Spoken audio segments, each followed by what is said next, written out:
What you are about to hear is one of the most disturbing cases in modern history.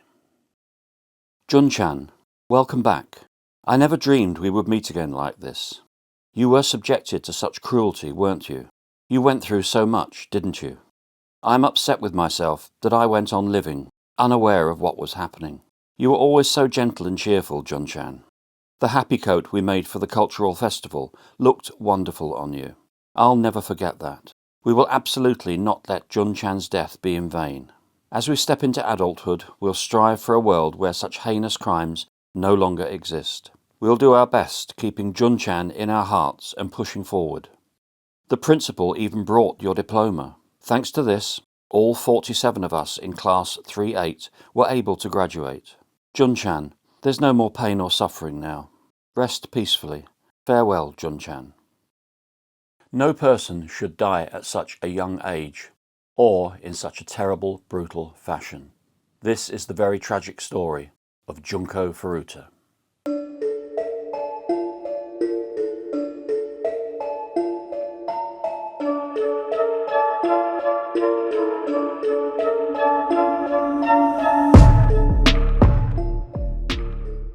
Junko Furuta was born on the 18th of January 1971 and grew up in Misato in the Saitama Prefecture in Japan. She lived with her parents and her older and younger brothers, and by all accounts her home life was a very happy one. Her father worked as a business director at a canning factory, and her mother stayed home to raise the children. She attended the Yashio Minami High School, where she was a senior student. She was in Class 3-8 and was well liked at the school by both pupils and teachers. She had a wide circle of friends. She was considered an attractive, bright and intelligent pupil with good grades and a near-perfect attendance record. But she didn't only work hard in school. At home she helped her parents by regularly doing chores, and in October of 1988 she had taken up a part-time job at a local plastic moulding factory to save up money for a planned graduation trip. She also looked towards the future and had already accepted the offer of a job at an electronics retailer where she planned to work after graduation. One other thing of note was that she harboured a dream known only to a few close friends. She hoped to one day become a pop idol singer, like the stars she admired. Overall, life was looking good for Junko. However, in November 1988, events would unfold that would change the course of her life forever. There have been contrasting accounts of how these events began, including one which states that Junko knew one of the main perpetrators and had previously spurned his advances. Now, I have researched this as deeply as I can, and I myself believe that this is incorrect. All of the evidence I have come across leads me to conclude, very sadly, that this poor young girl was simply in the wrong place at the wrong time, which led to catastrophic and ultimately fatal consequences for her. I'm going to relate to you what happened to Junko, but I must warn you that it's all very harrowing and disturbing, so please prepare yourselves. To begin with, I'll give you the details of the main people responsible for what occurred. These were Hiroshi Miyano, aged 18, Joe Ogura, aged 17, Shinji Minato, aged 16, and Yasushi Watanabe, aged 17. Due to their ages, they were later referred to in court as A, B, C, and D, respectively. Two further teenagers who were complicit were Tetsuo Nakamura and Koichi Ihara, both 16. They were referred to as E and F. But the four young men that I first referred to were responsible for the majority of the atrocities inflicted on Junko. Before we go any further, I think it's important to understand who these young men were. These four were part of a delinquent peer group and had dropped out of high school in the summer of 1988. They became involved in a variety of crimes, including rape, and it also appears they had become loosely involved in organised crime as what were called chinpira, or low-ranking yakuza. The yakuza, if you are not aware, are the Japanese equivalent of the mafia. So on with the main story. On the 25th of November 1988, Junko Furuta was cycling home through an area called Togasaki after finishing her shift at her part-time job. It was around 8:30 in the evening. The streets were pretty deserted, but Junko was not afraid. She had travelled this route many times without incident. She was keen to get home to watch the final episode of her favourite TV programme, Tombo, which translates as dragonfly. Sadly, she would never get to watch it. She never made it home. What Junko was unaware of was that on this particular night, two of the teenagers, Miyano and Minato, were cruising around the area looking for women to rob and rape. The two men eventually spotted Junko on her bicycle and decided that she was a good target. Miyano, who was widely accepted as the ringleader of the group, ordered Minato to go and kick Junko off her bike. He said, "Kick that woman," which Minato duly did, leaving her on the ground dazed and shocked. Once he had done this, Minato fled the scene. Miyano approached Junko and effectively made out he was a knight in shining armour coming to save her. He appeared friendly and concerned, and stated that he knew the other guy, and that the other guy was crazy and had previously threatened him, Miyano, with a knife. He told Junko he didn't think it was safe for her to be alone and offered to walk her home.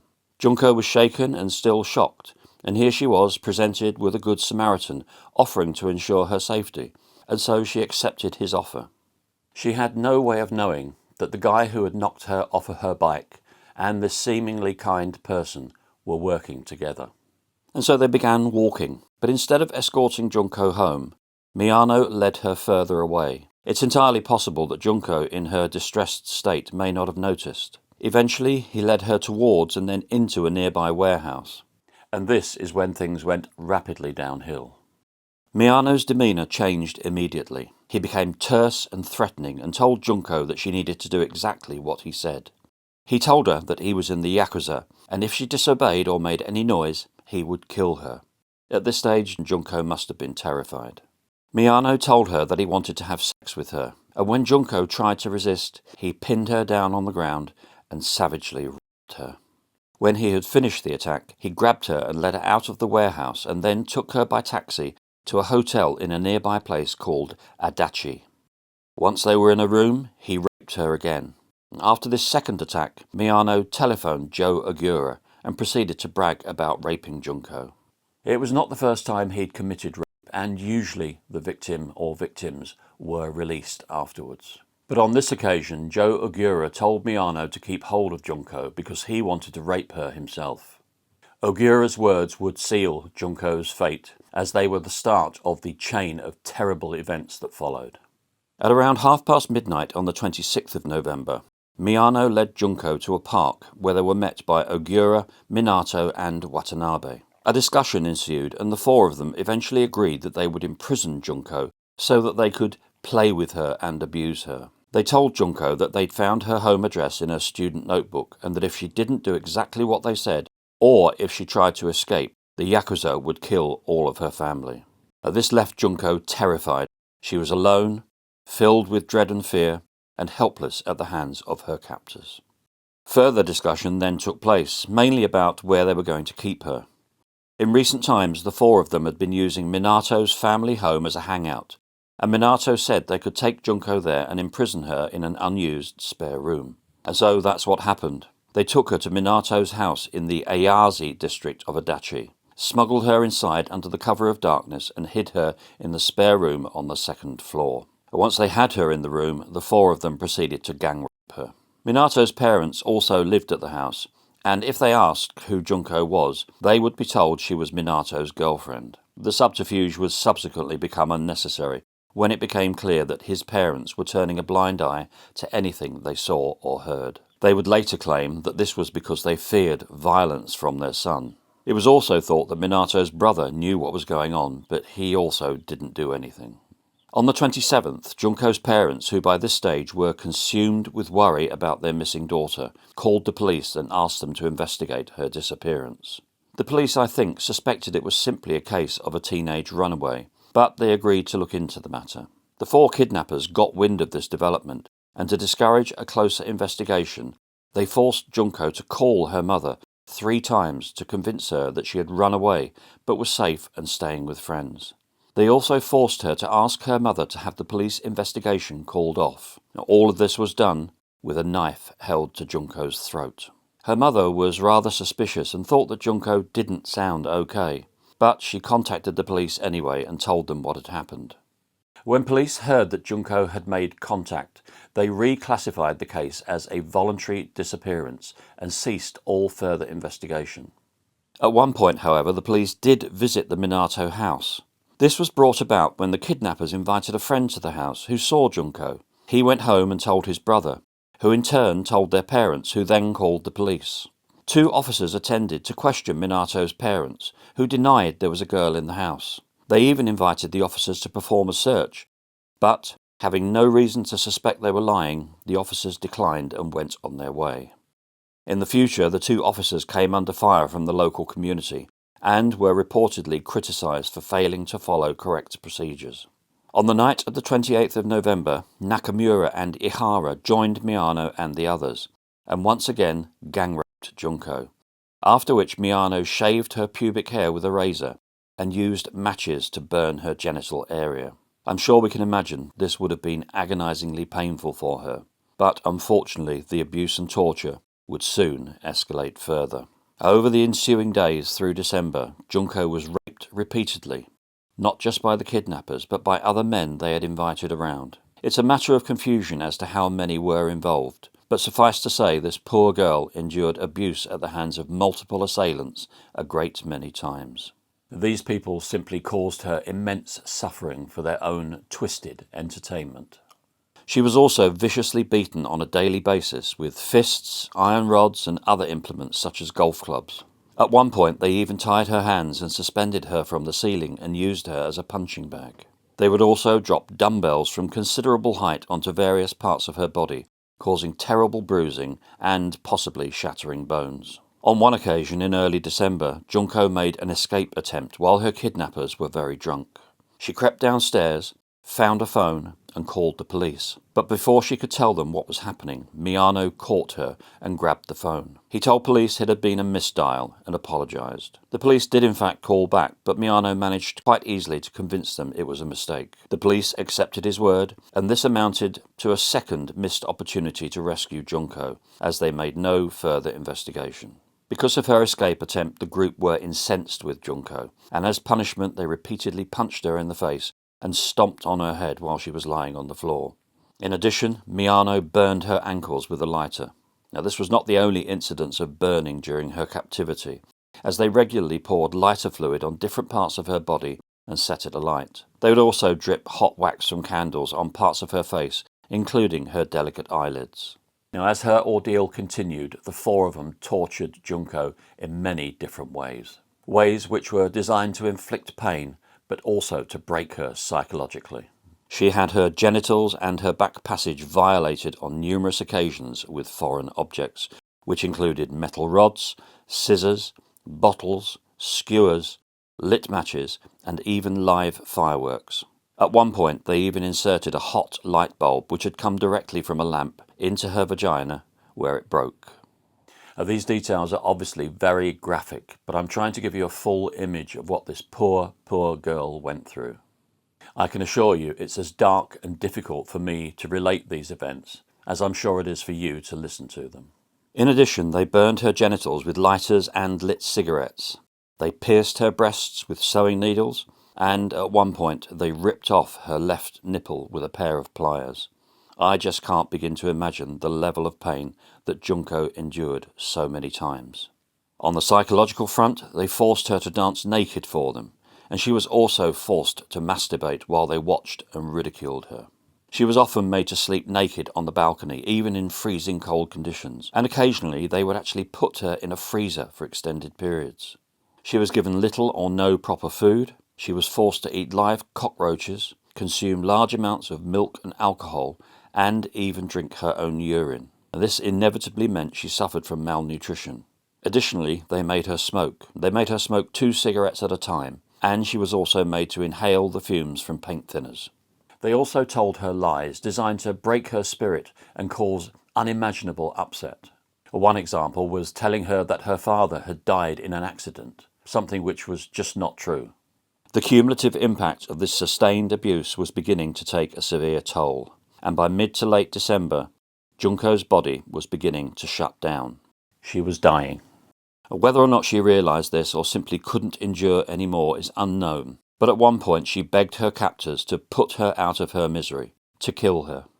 But they refused, as they had not finished entertaining themselves, as they put it. By this time, the burns on Junko's legs were so severe that she eventually became unable to walk. Her sustenance had been reduced to just milk or water, both of which she had trouble keeping down, so she was vomiting on a regular basis, and this infuriated her captors because of the mess it caused, and this, in turn, led to more beatings. She couldn't even reach the toilet, so she just lay on the floor and soiled herself. This, combined with the fact that some of her wounds had become infected and had begun to rot, meant she began to smell terribly, and it was at this point that her 4 assailants lost interest in her sexually. Her once pretty face was now unrecognisable, and they simply just didn't want to touch her in that way anymore. Because of this, on the 27th of December, it led them to go out on the hunt again, this time kidnapping and raping a 19-year-old woman. She, however, was released after her ordeal. Over the Christmas period, the 4 kidnappers spent time with their families and left Junko pretty much alone. But on the 4th of January 1989, things would come to a devastating conclusion. The previous evening, Miyano had been out playing mahjong with friends. He'd not done very well and had lost a considerable amount of money. And when he woke up on the 4th, because of this he was angry and he needed someone to vent his anger on. Sadly, as you might have guessed, this was Junko. For the sake of completeness, I should mention that some accounts claim he challenged Junko to a game of mahjong, which she supposedly won. However, there is no credible evidence to support this. By this stage, she was barely able to move and was likely only dimly aware of her surroundings, making such a scenario highly unlikely. So Miyano decided he would vent his anger over losing money on her poor, severely battered, dying body. And what happened that day would prove to be the most brutal attack that Junko would have inflicted upon her. They beat her savagely and tortured her in similar ways that they had done previously, with hot wax and lighter fuel. They beat her with an iron barbell, kicked and punched her, and placed 2 lit candles on her eyelids, burning them with the hot wax. They then forced her to stand and struck her repeatedly. At this point, she fell onto a stereo unit that was in the room, and when she collapsed on the floor, she went into convulsions. She was now bleeding profusely and had pus oozing from her infected burns. So as not to soil themselves, her assailants covered their hands in plastic bags, which were taped at the wrists. They continued to beat her, dropping an iron exercise ball onto her stomach several times. They then poured lighter fluid onto her thighs, arms, face and stomach, and once again set her on fire. Junko reportedly made weak attempts to put out the fire, but she gradually became unresponsive. This final attack lasted a full 2 hours. Later that day, at around 10 a.m, Junko succumbed to her injuries and wounds, and sadly passed away. She had been held captive, raped and tortured for 40 days. She was just months away from graduating from high school and going on to live her dreams. Now this was never going to happen. Approximately 24 hours after her death, Minato's brother discovered her body and called his brother to tell him that the girl upstairs appeared to be dead. Immediately, the 4 monsters who had inflicted unspeakable harm on Junko panicked. They did not want to be arrested for murder, so they had to dispose of her body rapidly. They wanted to ensure that there would be no trace evidence leading to them, so they wrapped Junko's battered and lifeless body in 2 blankets and taped them up. They then placed her into a large travel bag. To finish hiding her remains, they brought a 55-gallon oil drum to the house, placed the bag into it, and then filled it to the brim with wet concrete. I guess they hoped that once the concrete had hardened, the body would be completely hidden from view and therefore would be difficult to detect. To finalise the disposal, they loaded the drum onto a truck, and at around 8 p.m. on the 5th of January, the group drove to a vacant lot near a construction site on the island of Wakasu in Koto, Tokyo, and they dumped it there, thinking it would eventually be taken away as rubbish, just like the rest of the items illegally dumped there. And so there Junko lay. Her parents were distraught, but no one was looking for Junko because the police thought she had simply run away. As far as the 4 were concerned, that was the end of the matter. She had entertained them and now she was gone. They had, it would seem, not a shred of remorse. However, this is where things get a little odd. In early 1989, Miyano and Ogura were arrested for rape. If you recall, I told you earlier that when they were no longer sexually attracted to Junko, they went out on the hunt back in late December and attacked and raped a 19-year-old woman.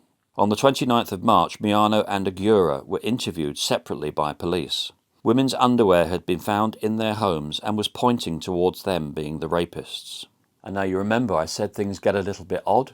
Well, during Miyano's interrogation, police told him they had an unsolved murder under investigation. They were actually talking about the murder of a woman and her 7-year-old son, which had occurred 9 days before Junko's abduction. But Miyano didn't know that.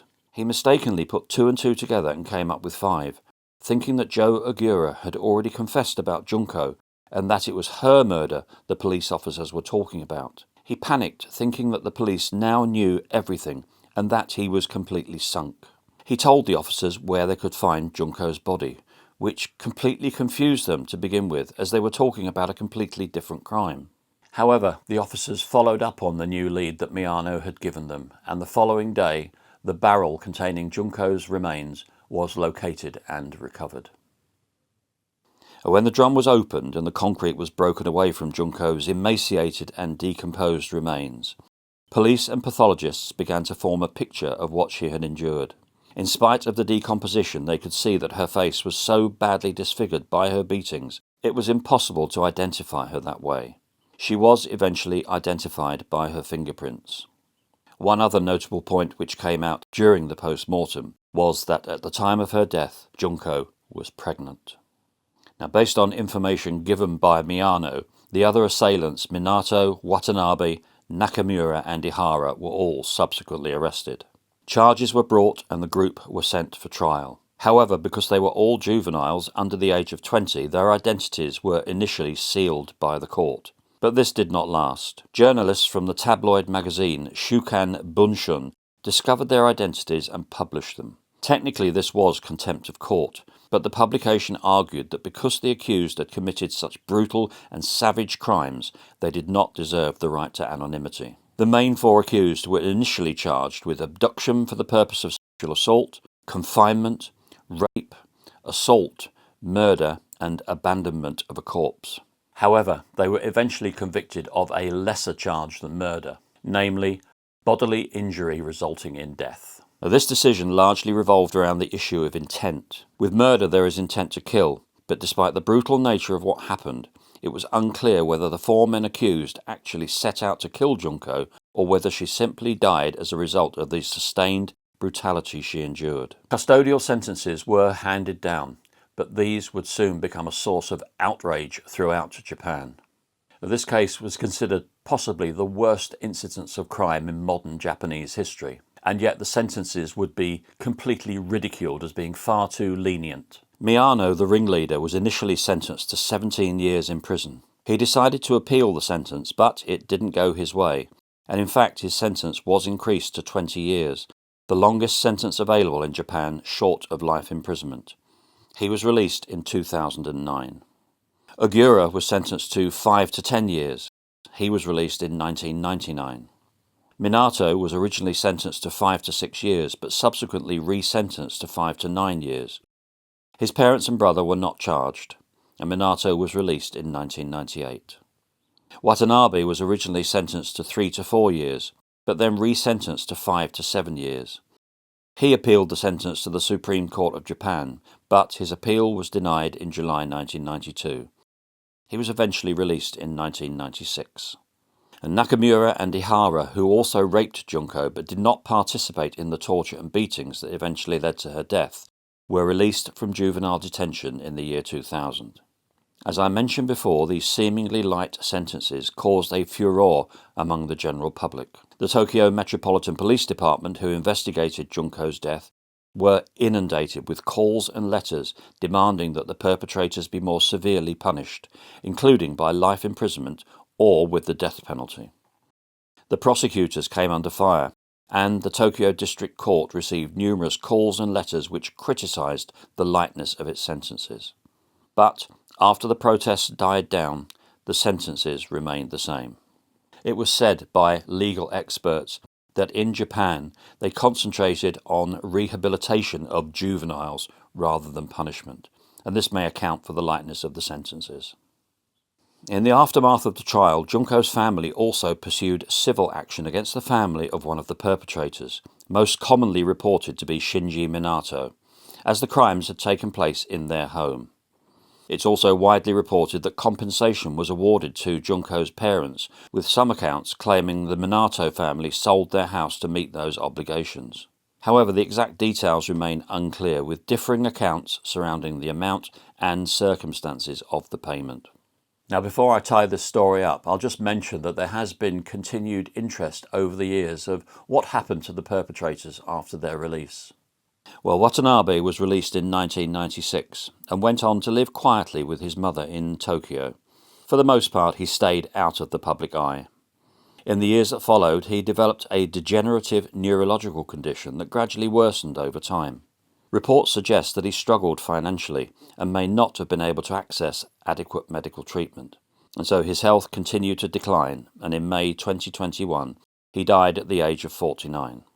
After his release in 1999, Ogura changed his name and attempted to rebuild his life, but it didn't last. He drifted back into criminal activity and in 2004 was arrested again after abducting and brutally assaulting a man he believed had been involved with his girlfriend. He was sentenced to 4 years in prison. Released once more in 2009, he lived a quiet, isolated life in Saitama on welfare, and in July 2022 he reportedly died alone in his apartment at the age of 51. Now, after his release in 1998, Minato returned to live with his mother and similarly stayed out of the public eye for many years.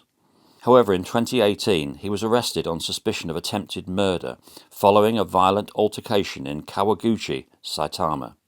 The dispute reportedly began over a parking issue, but quickly escalated, with Minato accused of attacking a 32-year-old man using a metal baton and a knife. In 2019 he was convicted and given a sentence of 1 year and 6 months in prison, suspended for 3 years, allowing him to avoid immediate incarceration under probation. And finally, after his release in 2009, Hiroshi Miyano changed his surname to Yokoyama and largely again stayed out of the public eye. However, reports suggested he continued to boast about his connections with the Yakuza. In 2013, he was arrested on suspicion of involvement in bank fraud and so-called ore-ore scam calls, a type of phone scam targeting victims by impersonating relatives in distress. He denied the allegations and refused to cooperate with investigators, and, due to a lack of evidence, no charges were ultimately filed against him. His current whereabouts are unknown. Junko's funeral was held on the 2nd of April 1989, and one of her friends delivered a eulogy at the funeral which had been written by her classmates. And the beautiful words of that eulogy were the words that I opened this tragic tale with. And for those of you who are not aware, the happy mentioned in the eulogy is a type of tube-sleeved Japanese coat usually worn during festivals. Junko's intended future employer brought the uniform she would have worn in her new position to the funeral and presented it to her parents. That uniform was placed in Junko's casket with her remains. At what would have been Junko's graduation, the principal of her school presented her parents with a diploma she should have received herself. Before I conclude, there is one more disturbing detail that speaks to the lasting impact of this case. In the years following the trial, it was reported that Joe Ogura's mother vandalized Junko's grave. According to multiple accounts, she blamed Junko for what had happened, claiming that her son's life had been ruined because of the case. During the incident, she is said to have desecrated the grave and made deeply offensive remarks about Junko. Now, this act caused further outrage and distress, adding yet another layer of pain for Junko's family, who had already endured unimaginable loss. The memory of this terrible crime still haunts the very psyche of Japan. In time, some things inevitably move on. One of these is the location on Wakasu where her body was discovered. This is now an industrial zone. But Junko has not been forgotten. She remains in the hearts of her family and those who knew her as the sweet, pretty, intelligent girl who had her bright future and her dreams stolen by 4 monsters. Our condolences go out to her family and friends. We are so very sorry for their loss.